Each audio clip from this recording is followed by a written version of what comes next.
Semangat pagi anak-anak, jumpa lagi dengan Ibu Dernika Simarmata SPD di pembelajaran kita IPS kelas 73 di pertemuan ke-8. Anak-anak, bagaimana kabarnya? Semoga semua dalam kondisi yang sehat ya dan siap untuk belajar.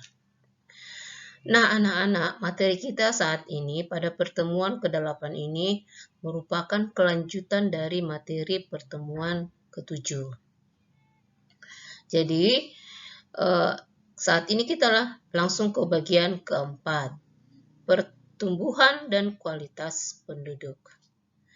Pertumbuhan penduduk adalah keseimbangan dinamis antara kekuatan yang menambah dan kekuatan yang mengurangi jumlah penduduk.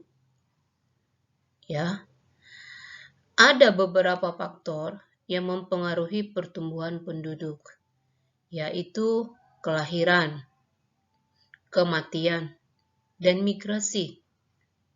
Nah, anak-anak, kekuatan yang menambah penduduk adalah kelahiran dan migrasi masuk, atau disebut dengan imigrasi.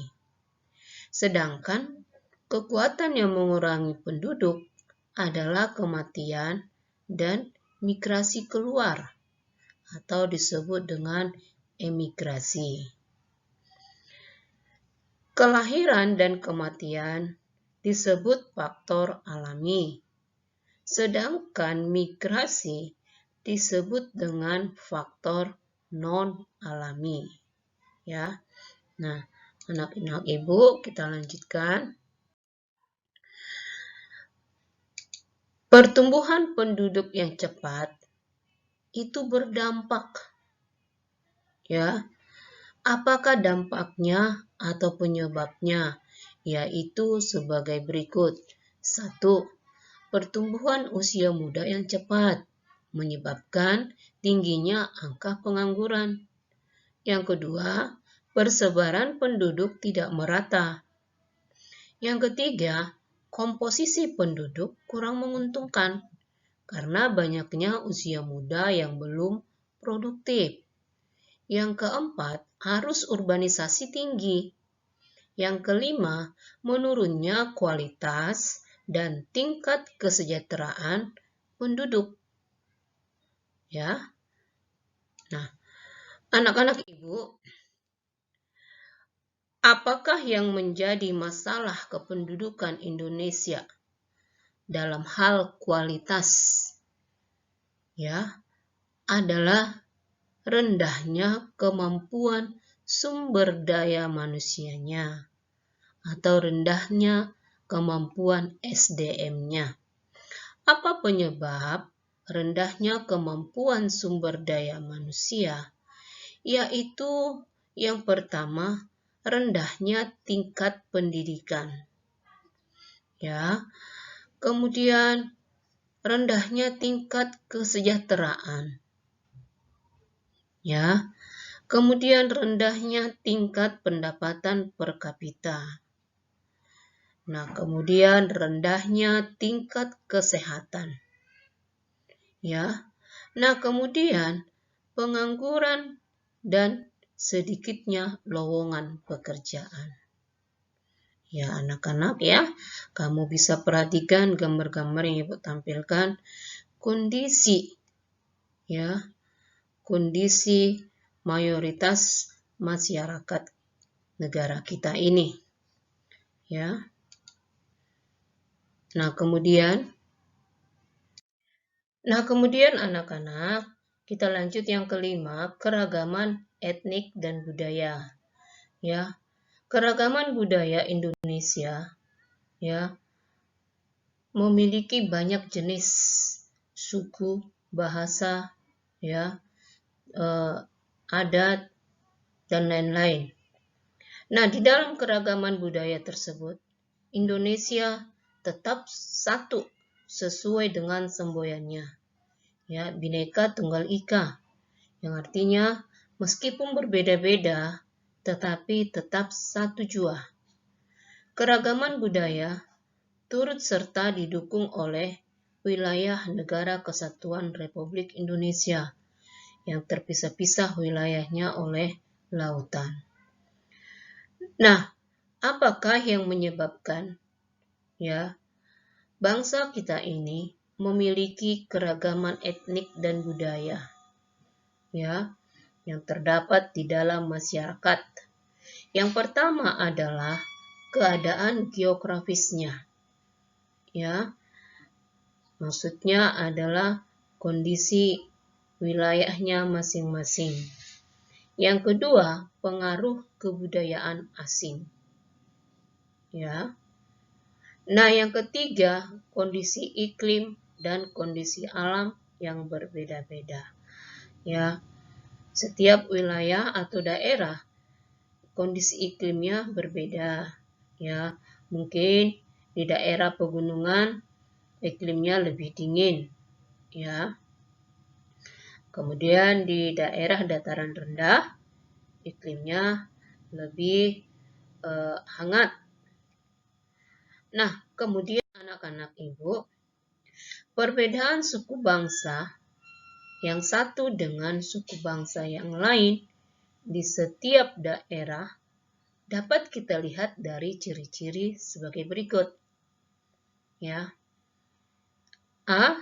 Tipe fisiknya, misalnya warna kulitnya, kemudian rambut. Kemudian yang kedua, bahasa yang digunakan.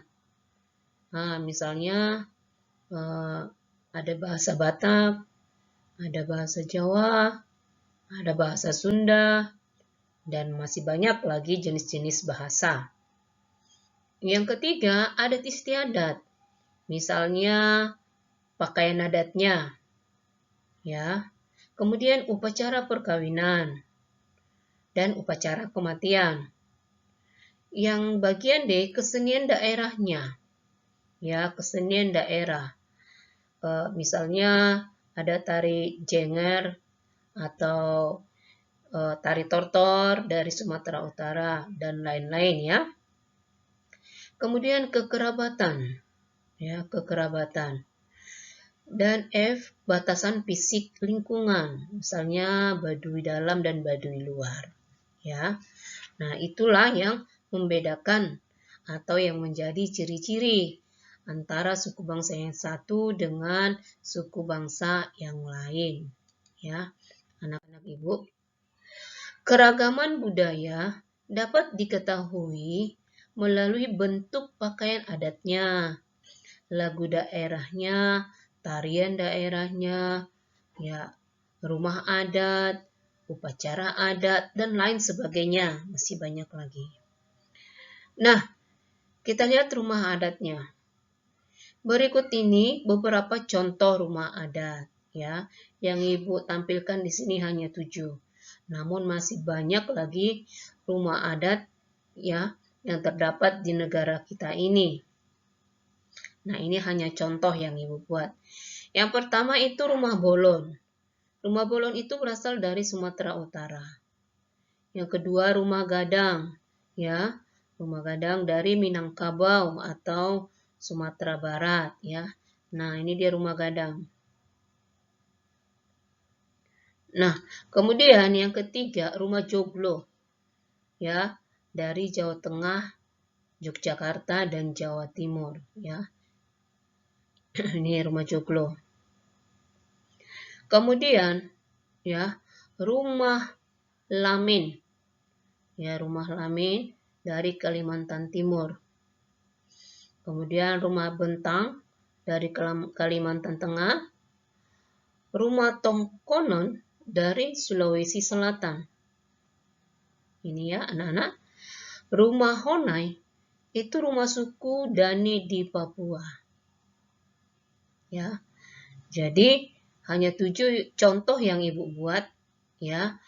Jangan anak-anak Ibu berpikir hanya ada 7, ada banyak. Tetapi yang Ibu buat contoh di sini hanya ada 7. Nah, kemudian keragaman etnik dan budaya itu kita lihat dari pakaian adat. pakaian adat Indonesia begitu banyak dan beragam, ya. Nah, anak-anak, kalau kamu perhatikan peta yang Ibu tampilkan ini, di sini sudah dicantumkan 34 pakaian adat di Indonesia. Ya. 34 pakaian adat di Indonesia. Nah, contoh yang Ibu tunjuk ini adalah contoh pakaian adat dari Aceh, ya. Kemudian dari Sumatera Utara, ya. Kemudian dari Jambi, ya. Dan lain-lain sebagainya, masih banyak juga, ya. Itu hanya contoh yang Ibu tampilkan. Nah, kemudian keragaman etnik dan budaya bisa kita lihat juga dari tarian daerah. Tarian daerah ini merupakan salah satu aspek seni untuk mengungkapkan perasaan melalui gerak. Ya, ada banyak tarian daerah di negara kita ini. Yang Ibu tampilkan hanya contoh dari sekian banyaknya, ya. Tari Sudati, ya, kemudian tari Tortor, tari Saman, tari Baluse, kemudian tari Serampang 12, tari Piring, tari Payung, dan lain-lain. Nah, anak-anak Ibu, dari materi-materi yang Ibu berikan, penjelasannya, ada tugas yang Ibu berikan sebanyak 5 soal. Silakan kamu kerjakan tugas ini di dalam selembar kertas folio, kemudian diantar ke sekolah, ya. Buat nanti paling atas kertas foliomu itu tugas pertemuan ke-8, ya. Nah, masalah catatan, silakan kamu ringkas mana yang penting, tuliskan ke dalam catatanmu. Nah, sampai di sini materi kita, ya anak-anak Ibu.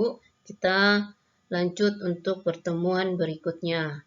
Ya, Ibu selalu berharap kita semua dalam kondisi yang sehat. Selamat belajar dan tetap semangat.